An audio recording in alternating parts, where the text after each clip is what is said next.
Saya dari Gereja GPI Agape Soe. Sehingga kami ambil bagian di luar gereja, yaitu untuk membantu pengoboran air di desa-desa. Nah ini bisa, ini sumur bor ya. Itu bak. Di atas itu bak. Iya, bak air. Itu bisa menghidupi berapa rumah tadi? 100 lebih. 100 lebih rumah. Wah, ini sangat berguna ini. Kalau nggak ada kayak gini, nggak, rumah di sini nggak akan ada air ya kan? Nih, jadi ini sumur bornya seperti ini yang hasil yang tadi disampaikan oleh bapaknya. Oh, ini sumur bor? Iya. Oh, sumur bor tuh begitu ya? Iya. Terus ngambil airnya? Di dalam 50 meter. Oh, itu kedalaman 50 meter. Kemudian membantu untuk pembangunan rumah-rumah tidak layak huni.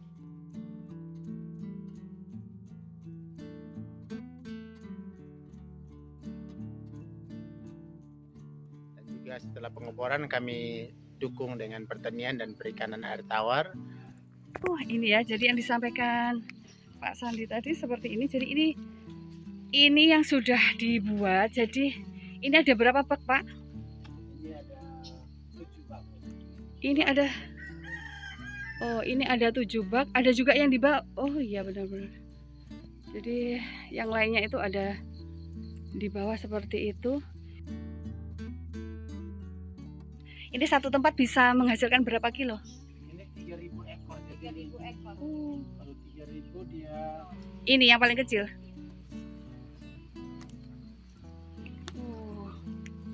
Ini yang paling kecil. Ini dikasih enceng gondok ya Pak? Iya. Supaya apa? Supaya ya untuk juga mereka bisa makan enceng gondok dan juga untuk menahan hawa panas.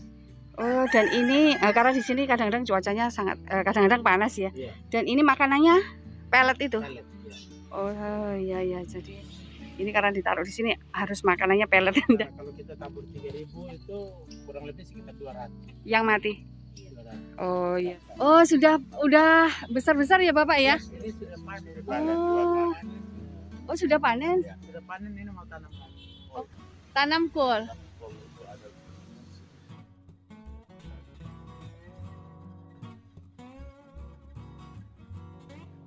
Ini sudah panen. Oh ini karena, wah ini ternyata bisa juga. Tapi ini tanahnya bisa dicangkul gini Bapak. Kan yang lain kan banyak karang, saya lihat kemarin kan nggak bisa dicangkul. Ternyata bisa juga.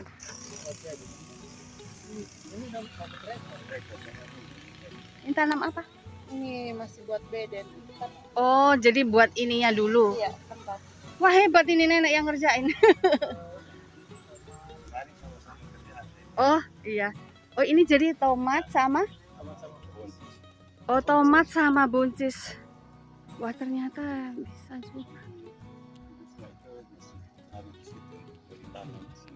Oh ya, jadi ini ada yang masih mau ditanam ini. Ya. Oh, ini Bapak kok kayaknya beda warna tanahnya ini dengan yang lainnya ya? Ya, ini kan tanah hitam.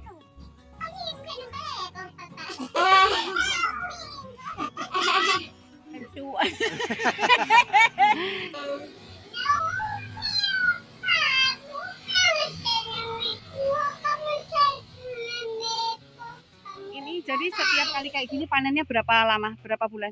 Ini kalau dia tergantung dari tanaman. Jadi Oh, kalau buncis ya paling dia 2 bulan saja sudah panen. sudah panen. Ya. Lalu Bapak jual ke pasar Ya, atau ya, diambil? diambil sekarang macam buncis diambil. Berarti ini yang pasok ke Soe juga dari sini juga? Ya pisau terus di pasar dan mam tua yang nenek ini yang biasa bawa ke pasar Nusa. Tentu hal ini kami lakukan untuk mendukung pemerintah dalam penanganan daerah miskin, karena kita di sini dikenal dengan daerah miskin ekstrim. Jadi gereja mengambil bagian untuk mendukung pemerintah dalam penanganan persoalan ini. Angka stunting di Timur Tengah Selatan mencapai 48,3%, yang paling tinggi di NTT, juga menjadi pemuncak nomor 1 secara nasional.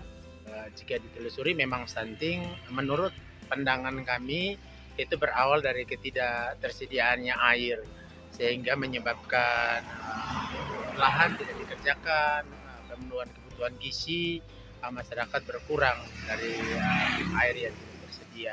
Itu pemikiran kami sehingga kami berupaya untuk melakukan pengeboran jaringan pipa ke rumah-rumah masyarakat, dan setelah itu kami dorong untuk penanaman sayur sehingga masyarakat bisa, khususnya anak-anak atau ibu hamil, bisa makan sayur dan ada pemenuhan kebutuhan nutrisi di dalam tubuh. Kan sayur atau makanan apapun itu sangat mahal.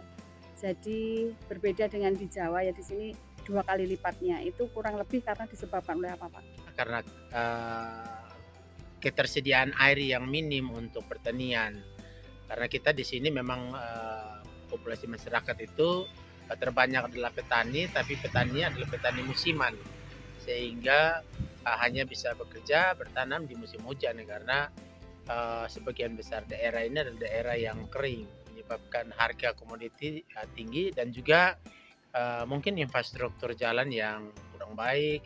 Kalau sayur harus dari Kupang, biaya transportasi dari Kupang. Kalau dari desa masuk ke kota juga termasuk infrastruktur dan kos transportasi tinggi, sehingga mau tidak mau memang harga komoditi akhirnya jadi lebih mahal. Kita punya beberapa wilayah yang sudah kami dampingi. Kami start mulai dari air. Air itu sumber segalanya. Jika kita memulai dengan air tersedia, kita bisa dorong masyarakat, mendampingi masyarakat untuk memulai dengan pertanian rumah tangga, pertanian kecil. Kalau itu bisa diupayakan, kemudian kita dorong untuk peningkatan ekonomi. Ya, mereka bisa tanam lebih banyak dan tidak hanya dikonsumsi, tetapi bisa juga untuk dijual. Hasil pendapatan itu mereka bisa pakai untuk sekolah anak, dan setelah itu kita dorong lagi kalau lahan masih ada, kemampuan masih siap, maka kita dorong untuk peningkatan di dalam perikanan air tawar. Dan puji Tuhan beberapa wilayah itu sudah jalan, dan ada banyak macam ya, mulai dari sayur pitsai, kumbang, kemudian kol, kubis, kemudian ada kacang panjang. TS ini 266 desa, 12 kelurahan, dan kami baru sentuh bagian kecil.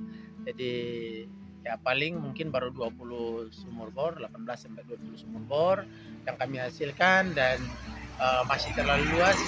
Kami terbatas, karena itu kami butuh network, kami butuh jaringan untuk bisa menolong masyarakat yang ada di wilayah ini. Itu jalan kaki begitu ya, Pak ya? Iya. Jadi memang kalau di desa-desa jarak sekolahnya cukup jauh. Mungkin kalau kita di kota dengan adanya transportasi, jarak itu tidak jadi masalah. Tetapi kalau di desa dengan tidak adanya transportasi, dengan jarak yang jauh, sehingga kecenderungan anak-anak putus sekolah sehingga tidak bisa melanjutkan pendidikan. Kami kerjasama dengan Yayasan Kebun Anggur, kalau saya sendiri dari Yayasan Pelita Kehidupan Masyarakat dan Komunitas Soal Berbagi, mengambil bagian untuk mendukung pemerintah di dalam area-area pendidikan juga. Kemudian tentu untuk bisa mengerjakan banyak hal, memang dana bukan segalanya, tetapi tidak bisa mengerjakan segala sesuatu tanpa dana. Jadi mungkin itu yang perlu kami mohon dukungan, perhatian, dan doa dari pemirsa yang ada. Untuk pengeboran kita satu sumur bor, karena kita berikan free. Jadi sumur bor itu kalau proyek itu harga 60 sampai 100 juta tergantung jarak dan lokasi dan kedalaman pengeboran. Tapi kami dari IPKM dan Kasogi itu memberikan free kepada masyarakat untuk menolong masyarakat.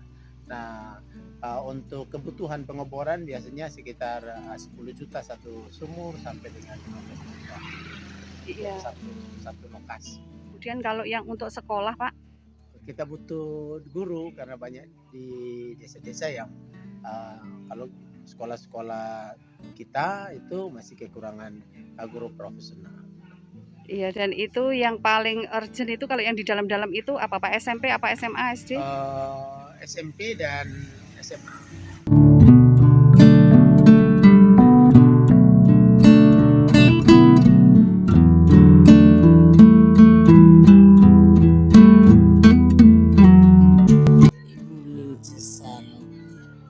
Ya kalau hujan kadang-kadang kita rasa susah. Oh gitu ya. Karena ya. kondisi jalan. Nah ini jadi listrik baru masuk. Tahun 2022 ini. Wah, baru kami iya. Sebelumnya tidak ada. Sebelumnya tidak ada. Kita Mujassabi saja kita ke Jawa. Kita karena belum ada gedung, jadi masih memakai kalau ini rumahnya salah satu warga ya Ibu ya. Ya, ini masih Pulang sekolah jam berapa? jam 2 sampai Rumah?